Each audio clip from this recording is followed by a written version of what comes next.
나온 상황이어가지고 내일 오찬이 더 기대가 좀 되기도 하는데, 이재명 대통령과 문재인 전 대통령이 함께 점심 식사를 합니다.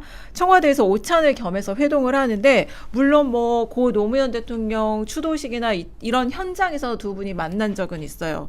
그런데 정식으로 이렇게 이재명 대통령 취임 이후에 회동이라는 명칭으로 두 분이 말하자면 얼굴을 마주하는 거는 처음인 거예요.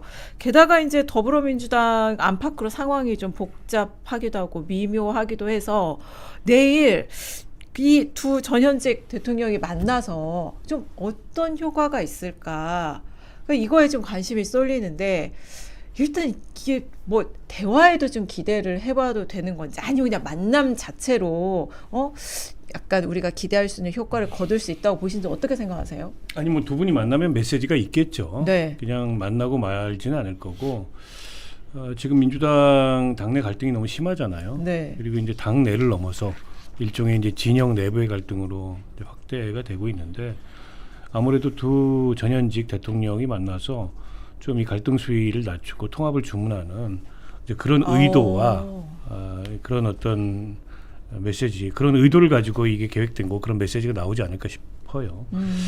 지금 사실 좀 위험 수위에 있어요. 네. 그러니까 이게 이제 전당대회라는 게 그 권력투쟁적 성격이 불가피해요. 어느 당의 전당대회든지, 더군다나 총선 공천권을 이 두고서 경쟁을 하다 보니까 당연히 뭐 그런 요소, 그런 성격이 있고, 그런 이제 갈등 수위가 높아질 수밖에 없는데, 너무 비생산적이에요 지금. 네. 갈등의 전개 방식이. 게다가 너무 이게 무질서해요. 참여자가 너무 많아요. 네. 이게 유튜버들부터 네. 온갖 평론가들부터 뭐 또 그 당원들부터 혹은 뭐 지지자들까지.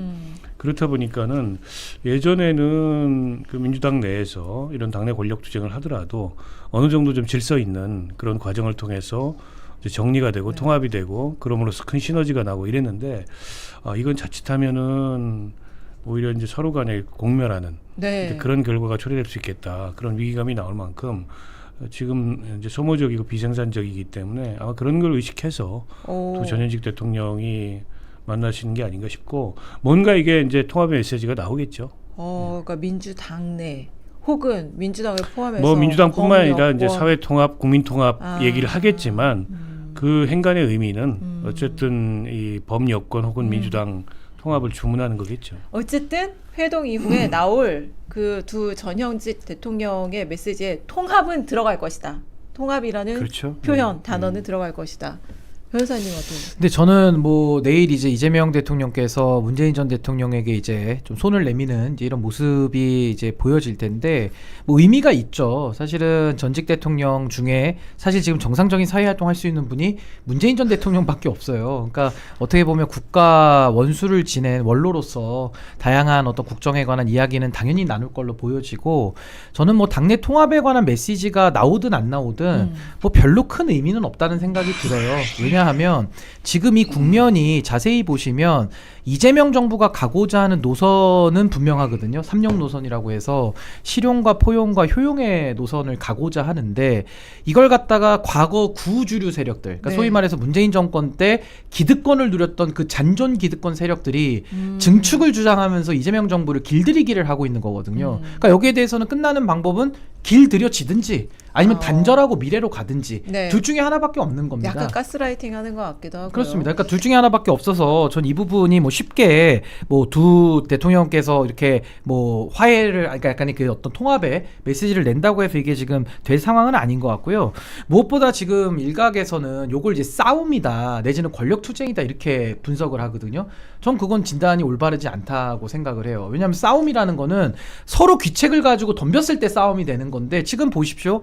김어준 씨가 사사건건 딴지 걸어가지고 이재명 정부 방해하니까 이재명 정부 지지자분들은 방해하지 말아라라고 외치고 있는 거거든요. 그러니까 비유를 하자면 집에 강도가 들어왔는데 집주인은 경찰에 신고를 해야 되는 거거든요. 이런 국면이 계속 반복이 됐을 뿐만 아니라 이건 권력 투쟁도 아닌 것이 서로 권력의 진공 상태에서 뭐 두 후보가 다툰다 이러면 권력 투쟁이 말이 되는데 네. 지금은 현직 대통령이 좀 일 좀 하자. 현직 대통령이 바라는 대로 국정 운영 좀 하자라고 말하고 있고 한쪽에서는 아니 그 권력 이재명 대통령 거 아닌데 우리 말 들어야 돼라고 하면서 사실상 권력에 도전하고 있는 이 국면이라서 전 이게 과연 권력 투쟁이라고 또 보는 것이 정밀한 분석인가라는 생각도 들어서 어쨌든 저는 이 김어준 씨를 중심으로 한 이 유튜브 권력들이 나름대로 어떤 영향력이 빠지거나 어떤 반성과 성찰 속에 그분들이 태도를 고치지 않는 한은 전 이건 계속될 수밖에 없는 현존하는 문제다, 실존하는 문제라고 봅니다. 네, 그 얘기 이제 유시민 작가 얘기 우리가 그 대해부 철거를 해보면서 이제 갈아엎어 보면서 할 텐데 더 상세하게.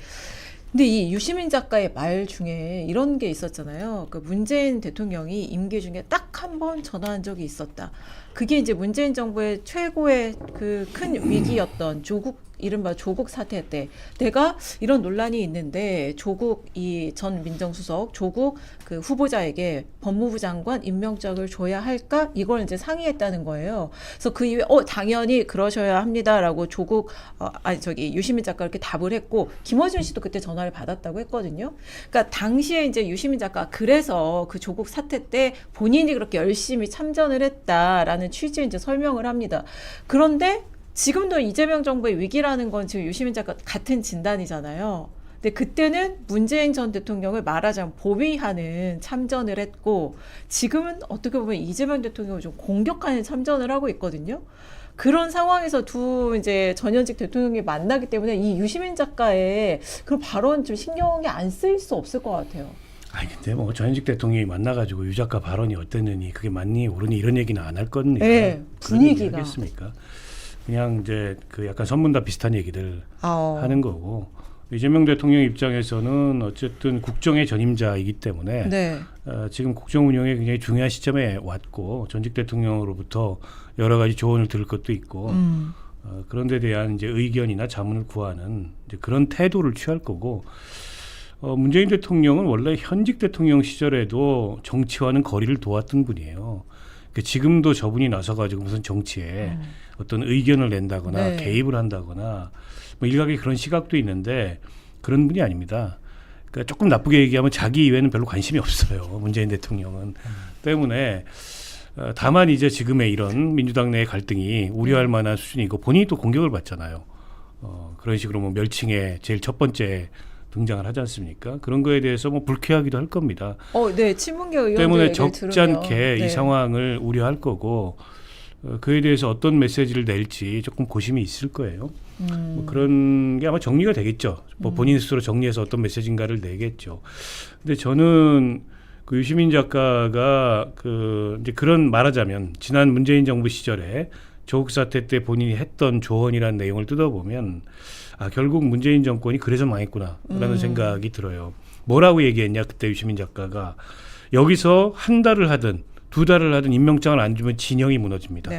그러면 선거를 치를 수 없습니다. 그러니까 본인은 그게 중요한 거예요. 그 사안의 옳고 그름은 전혀 중요하지 않습니다. 이게 문제예요. 지금도 똑같아요. 지금도 어떤 사안의 옳고 그름이 중요한 게 아니고 그 진영이 중요한 거죠. 그리고 그 진영의 중심은 이재명 대통령이 아니고 본인이거나 혹은 김어준 씨거나 이분들이 갖고 있는 그 멘탈리티예요. 그렇다 보니까 입주자의 동의를 안 받는 재건축은 허락하지 않겠다. 이렇게 얘기를 하는 거지 않습니까? 그러니까 결국 그 민주당이라는 집은 그러니까 그 자신들의 것이고 그리고 이재명 대통령은 어떻게 보면 약간 세입자? 잠깐 스쳐 지나가는 뭐 이런 식의 제가 보기에는 그 이분들은 이제 관념을 혹은 감각을 갖고 있는 것 같아요. 저는 그걸 여과 없이 아주 역력히 드러냈다고 보고요. 제가 가장 그 기자회견을 그 방송을 보면서 기함했던 용어가 그러니까 용역입니다. 용역. 그러니까 용역은 결국에는 증축이 아닌 재건축을 위해서 동원된 그런 일종의 이제 철거반, 철거 깡패들인데 용역이 갑자기 어디서 등장하지 않잖아요. 누군가 용역을 보냈기 때문에 용역이지 않습니까? 그게 용역이라는 말의 의미가 그거잖아요. 누군가 오더를 준 거예요. 누군가 이게 발주를 한 겁니다. 근데 대통령이 발주했다는 얘기잖아요. 그 얘기는 그렇지 않습니까? 재건축을 하려고 했던 사람 대통령이고 이분은 결국에는 지금 그 대통령을 향해서 그 이 진영의 말하자면 서사와 또 진영의 이해관계와 또 진영의 요구를 건드리지 말아라. 본인이 얘기하는 뭐 통합 포용 내지는 모두의 대통령 이런 걸 가지고 진영에 도전하지 말아라라고 얘기를 하고 있구나. 저거는 문제가 심각한데 이런 생각이 들더라고요. 당신은 잠깐 우리가 임대해준 세입자니까 당신의 역할과 당신의 말하자면 주제를 잘 알아라.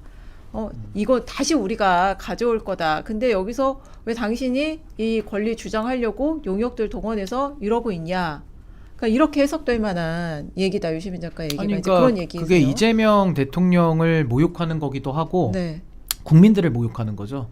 그리고 이제 그 지목된 용역 평론가라고 하는 용역 깡패 평론가들도 사실 모욕을 또 당하는 셈이고, 그러니까 이런 식의 논법 자체가 정말 비상식적이고 정말 반문명적이라는 저 생각이 들어요. 그래서 굉장히 좀 뭐 제가 나이는 더 젊지만 저런 행태를 보면서는 이거 정말 젊은 세대들이 뭘 보고 배워야 되나, 이런 거 배울 수는 없잖아요. 그러니까 참 그런 참담한 생각이 좀 들었고, 저는 유시민 전 장관이 뭐 노무현 정권은 빼고, 그때야 뭐 본인이 동지적 관계로 같이 정권을 만들었으니까 빼고, 문재인 정부와 이재명 정부의 그럼 차이가 뭘까? 뭐 문재인 대통령하고 학생운동을 같이 한 관계는 아니잖아요. 문재인 대통령은 훨씬 더 선배일 거고, 뭐 부산에서 활동했으니까 이 공통점이 많이 없을 텐데, 그 차이점이 뭘까? 결국 문재인 대통령은 말을 잘 듣는 분이고요. 이재명 대통령은 말을 안 듣는 분입니다. 누구의 말? 유시민 씨의 말을 안 듣는 분이죠. 나와 거리가 너무 멀다. 아니 그러니까 조종하기 쉽고 부리기 쉬운 네. 권력자. 네. 문재인에 대해서는 어용지식인이 되고 우리 인이 하고 싶은 대로 다 하는 거고요. 그리고 이재명 대통령처럼 자기 말이 안 먹혀요. 그러니까 뭔가 본인의 소신이 뚜렷하고 국민을 위해서 일하겠다라는 이런 소신을 가진 지도자는 본인의 말이 안 먹히니까 처음에는 기대를 했겠죠. 한 1년 정도 기다렸겠죠. 근데 이거 변화될 가능성이 없네? 근데 또 지지율은 또 무지하게 높네? 그러면 본인들의 자리가 이제 사라지는 거 아닙니까? 거기다가 뭐 자리도 자기 쪽 사람들 안 줘가지고 섭섭하다 이런 얘기도 하는데, 대통령 확실하게 말씀하시거든요. 유능하면 쓴다. 유능하면 어디 출신 안 가리고 쓴다. 근데 이분들은 평생을 족보를 들고 오신 분들이에요. 족보에 너는 맷대손, 너는 맷째 아들 뭐 이런 것만 쉬면서 자기들끼리 이너서클로 해왔던 문법에는 이재명 대통령의 이런 능력주의 인사라든지 진영을 탈피하는 인사를 쓰면 본인들은 공간이 없는 거죠. 네. 그러니까 아마 이런 두 가지 이유 때문에 문재인은 우리 사람 부려먹기 쉽고 이재명은 우리 사람이 아니다. 너무 부려먹기 어렵다. 이런 배경이 좀 있는 거 아닌가 그 생각도 근데 듭니다. 그렇게까지 진영을 벗어난 인사를 했나요? 그렇죠. 제가 보기에는 뭐 진영을 벗어난 인사라는 게 기껏해야 네. 손에 꼽을 몇몇 정도고, 네. 보수 인사들 그 중에 정말 이해운, 문제적인 네. 거는 이해운 전 네. 그 기획예산처 장관 후보자, 그분은 이제 자질이나 도덕성 면의 문제도 있었고, 그리고 지난 그 내란 시기에 처신도 좀 불분명했고, 그리고 이번에 인요한 적십자 회장, 그러니까 정말 문제적인 인사는 두 사람 정도예요. 그 이외에는 특별히 있었나요? 이병태 뭐 위원장 얘기도 하더라고요. 아니 근데 그분은 사실은 정치권에서 일했던 네. 분이 아니고 네. 그냥 학자로서 네. 본인의 학문적 소신에 따라서 네. 약간 그분은 좀 강경 보수, 뭐 극우까지라고 얘기하는 어렵고 좀 강경한 우파 시장주의자로서 이제 그동안의 여러 가지 평론이나 그런 이제 자기 입장을 밝히는 활동을 해왔던 건데, 정치권은 인물이 아니기 때문에 거긴 조금 빼고 얘기를 해야 될 것 같고, 때문에 저는 인사를 가지고 뭐 인사 정책에 대해서 비판할 수 있죠. 대통령 인사 정책이라고 비판 못 합니까? 근데 그럴 만큼 유시민 씨가 무슨 철거니 이렇게 얘기할 만큼의 인사가 있었냐 실제로. 제가 보기엔 굉장히 과장돼 있다. 첫 번째로 네, 그렇게 네. 생각을 하고요. 그다음에 또 한 가지 얘기한 게 이제 그 검찰 개혁의 지체잖아요. 네. 근데 생각해 보세요. 제도적 순의 검찰 개혁은 한 95% 정도 이루어진 겁니다. 네. 지금 형사소송법 개정안 중에 보안수사권 문제를 어떻게 할 거냐, 요거만 이제 핵심적 쟁점으로 남아 있어요. 그리고 문재인 정부 5년 동안 못하다가 이재명 정부 1년 동안 한 거잖아요. 아니 그거. 게다가 그 입법예고안 초안 1차안 나왔던 건 문재인 정부안 그대로 나온 거예요. 근데 그거 문제가 있다 그래서 좋아 그러면 다시 낼게. 그래가지고 이 당에서 민주당에서 합의해가지고 2차 입법예고안을 냈어요. 근데 2차 입법예고안이 받아들여지지 않은 거는 당내 강경파들 때문이지 네. 당정 간에 합의가 없었기 네. 때문이 아니에요. 근데 이제 와가지고 하는 게 그게 대통령 무슨 허가를 득하지 않고 나올 수 있는 게 아니다. 마치 대통령의 검찰개혁에 반대했던 것처럼 본질이나 그동안의 과정을 호도하고 있는데, 그것도 사실과 다르고, 제도적 수준의 검찰개혁은 보안수사권 남았는데 보안수사권 그렇게 다 그냥 예외 없이 없애버리는 게 맞습니까? 하도 그거 가지고 지금 논란이 커지니까 김민석 총리가 없애는 걸로 하자 이렇게 정리를 했는데 그로 인해서 발생할 수 있는 여러 가지 문제가 있어요. 일선에서. 그 누가 책임질 거냐는 거예요. 그러면 좋아요. 그거 없애면 전권 송치해가지고 거의 수사 지휘권에 준하는 그런 어떤 그 말하자면 보안 수사 요구권을 주든가 뭔가 이게 제도적 보완책이 있어야 되는데 그것도 없어요. 그런데다가 더 중요한 거는 중수청, 공소청 거버넌스를 어떻게 짤 건가 이게 더 중요해요. 근데 그거에 대해서는 관심도 없어요 지금 민주당 내부에서. 근데 이걸 가지고 대통령의 잘못이다. 대통령이 뭐 민주당의 가치이자 정체성인 검찰 개혁을 외면하고 뭐 하려고 한다. 그것도 사실이 아닙니다. 그리고 얘기하는 게 이제 조국 뭐 낙선, 그다음에 김영남 공천, 합당 무산.